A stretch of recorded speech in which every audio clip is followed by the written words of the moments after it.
ডিম আর ময়দা ছাড়া এত সুন্দর একটা বাটি কেক স্পঞ্জি বানিয়ে তোমাদের সাথে আজকে শেয়ার করব। তাহলে ভিডিওটা শুরু করা যাক, আর ভিডিওটা সম্পূর্ণ দেখার অনুরোধ রইল। নমস্কার বন্ধুরা, পিঙ্কি কিচেনে সবাইকে স্বাগত। দেখো, তার জন্য আমি নিয়ে নিয়েছি এখানে 1 বাটি মতো সুজি, আর নিয়ে নিচ্ছি 1 বাটি চিনি। মাপটা কিন্তু সমস্তটাই একই রকম রাখতে হবে, তবে কিন্তু কেকটা ভালো হবে। মাপটা যদি একটু 19-20 হয়ে যায় তাহলে কিন্তু কেকটা ভালো হবে না। সুজি আর চিনি এখানে দিয়ে দিয়েছি, তোমরা চাইলে চিনিটা একটু মিক্সিতে গুঁড়িয়ে নিতে পারো, আমি এখানে গোটা চিনিটাই ব্যবহার করেছি। আর দিয়ে দিলাম 1 বাটি দুধ। এবারে সুজি, দুধ আর চিনি একই সাথে খুব ভালো করে একটু ফেটিয়ে নিতে হবে যতক্ষণ পর্যন্ত চিনিটা না গলছে। আমি যেহেতু গোটা চিনি দিয়েছি সেই জন্য একটু সময় ধরে এটাকে ফেটাতে হবে। আর ফেটানোর জিনিসটা আমার ভেঙে গেছে, সেই জন্য আমাকে চামচ দিয়ে এইভাবেই ফেটাতে হচ্ছে। দিয়ে দিলাম সামান্য পরিমাণে একটু নুন। নুনটা দেওয়ার পর আবারও একটু ফেটিয়ে নিচ্ছি। খুব ভালো করে কিন্তু এখানে ফেটাতে হবে। ফেটাতে ফেটাতে সমস্ত উপকরণ আমি এখানে দিয়ে দিচ্ছি। দিয়ে দিলাম 1 বাটি মতো গ্রেট করা গাজর। আজ যেহেতু বৃহস্পতিবার, অনেকেই কিন্তু আঁশ খান না, নিরামিষটাই খান। সেই জন্য নিরামিষভাবে কিন্তু আজকে আমি কেকটা বানাচ্ছি। দেখো, গ্রেড করা গাজরটা দেওয়ার পর খুব ভালো করে আবারও আমি এখানে 4 থেকে 5 মিনিট ফেটিয়ে নিয়েছি। ফেটিয়ে নেওয়ার পর দিয়ে দিচ্ছি এখানে ওই বাটিটার 4 ভাগের 1 ভাগ এখানে সাদা তেল দিলাম। সাদা তেলটা দেওয়ার পর খুব ভালো করে আবারও এখানে ফেটিয়ে নিতে হবে। সমস্তটা কিন্তু মাপ করে আমি এখানে দিচ্ছি। মাপটা যদি ঠিকঠাক হয় তাহলে কেকটাও খুব ভালো হবে। আবারও একটু ফেটিয়ে নিচ্ছি। চিনিটা কিন্তু খুব ভালোভাবে আমার এখানে গলে গেছে। এবারে দিয়ে দিলাম 1/2 চামচ মতো বেকিং পাউডার, আর দিয়ে দিচ্ছি 1 চিমটি মতো সোডা। বেকিং পাউডার আর সোডাটা দিয়ে খুব ভালো করে আবারও ফেটিয়ে নিতে হবে। আর দিয়ে দিলাম এখানে 2 চামচ মতো আমুল দুধের গুঁড়ো। আমুল দুধের গুঁড়োটা দিয়ে খুব ভালো করে আবারও মিশ্রণটি ফেটিয়ে নিচ্ছি। এক এক করে সমস্ত উপকরণ দিতে থাকতে হবে আর এইভাবে ফেটাতে থাকতে হবে, তবে কিন্তু ভালো হবে। দেখো, খুব ভালো করে আমি এখানে ফেটিয়ে নিলাম। ফেটিয়ে নেওয়ার পর এবারে আমি 3টে বাটিকে এখানে আমি রেডি করে নিচ্ছি। বাটিগুলো গায়েতে আমি একটু করে সাদা তেল ব্রাশ করে দিয়েছি। সাদা তেল ব্রাশ করে দেওয়ার পরে এবারে এইভাবে আমি থালার উপরে সাজিয়ে নিচ্ছি।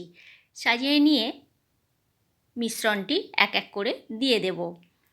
আর বাটিগুলো সমস্তটা আমার এখানে সমান নেই, ছোট বড় একটু রয়েছে, কারণ একই রকম বাটি আমার এখানে নেই। তোমরা চাইলে একই রকম বাটিতে দিতে পারো, আমার যেহেতু নেই সেই জন্য আর দিতে পারলাম না। এবারে মিশ্রণটি আমি হাতাতে করে দিয়ে দিলাম 3টি বাটির মধ্যে। এইভাবে কেক বানালে কিন্তু বাচ্চা থেকে বড় সবাই কিন্তু খুবই আনন্দ করে খাবে। আর এখানে ডিমও নেই, কোনো রকম ময়দার ব্যবহারও নেই। নিরামিষের দিনেও এটা খুব ভালোভাবে বানিয়ে তোমরা খেতে পারবে। দেখো, 3টি বাটিতে আমি এখানে মিশ্রণটি দিয়ে দিলাম।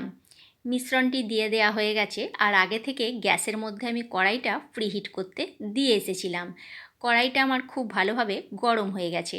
এবারে কড়াইয়ের মাঝখানটিতে আমি একটা রিংয়ের মতন দিয়ে দিয়েছি, দিয়ে তার উপরে থালাটাকে বসিয়ে দেব। আগে থালাটা বসিয়ে দিলাম, তারপরে বাটিগুলো এক এক করে ওপরেতে সাজিয়ে দিচ্ছি।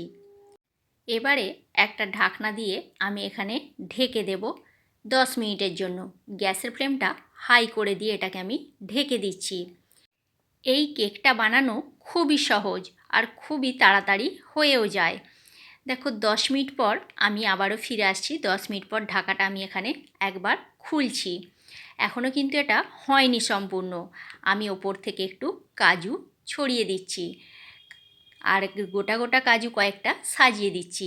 আমার কাছে বাড়িতে সেরকম কোনো উপকরণও ছিল না, যেটুকু ছিল সেইটুকুই আমি সাজিয়ে দিলাম।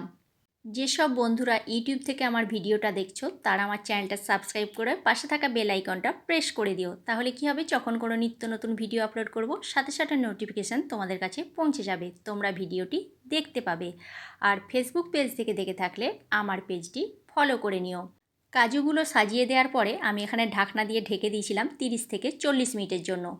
30 থেকে 40 মিনিট পর আমি ফিরে এসে ঢাকনাটা খুলে দিয়েছি। এবার একটা কাঠির সাহায্যে দেখছি কেকটা তৈরি হয়েছে নাকি। দেখো কাঠিতে কিন্তু একটুও লাগেনি, তার মানে কেকটা সম্পূর্ণ তৈরি হয়ে গেছে। এবারে গ্যাস বন্ধ করে কড়াইটা ঠান্ডা হওয়া পর্যন্ত অপেক্ষা করব। ঠান্ডা হয়ে যাওয়ার পর দেখো থালাটা সহ আমি এখানে কেকের বাটিগুলো তুলে নিয়েছি। কত সুন্দর দেখতে হয়েছে দেখো। এবারে একটা ছুরির সাহায্যে আমি একটা তুলে তোমাদের দেখাচ্ছি। আমার ছেলেদের তো আর তর সইছে না, কখন খাবে আশায় বসে আছে। ছুরি দিয়ে এটা হবে না, এটা চামচ দিয়ে তুলতে হবে। একটা চামচের সাহায্যে আমি এটাকে তুলছি। দেখতে পাচ্ছ কিভাবে আমি এটাকে তুলছি, সেইভাবেই কিন্তু এটাকে তুলতে হবে। এইভাবে আস্তে করে আমি এটাকে তুলে নিচ্ছি। আর একটাও তোমাদের সাথে আমি তুলে দেখিয়ে দিলাম। দেখো কত সুন্দর দেখতে হয়েছে, পুরো স্পঞ্জ একদম। দেখতে পেয়েছো নরম তুলতুলে, আর খেতে তো অসাধারণ হয়েছিল। তোমরা একবার হলেও এটা ট্রাই করে দেখো, আশা করছি ভালোই লাগবে। আর আগে তো একটা কেক আমাকে কেটে ছেলেদেরকে দিয়ে দিতেই হয়েছে। দেখতেই পাচ্ছ থালার মধ্যে কাটা রয়েছে। কেমন লাগলো জানিও, ভালো লাগলে শেয়ার করে দিও। আজকের মতো তাহলে এইখানেই।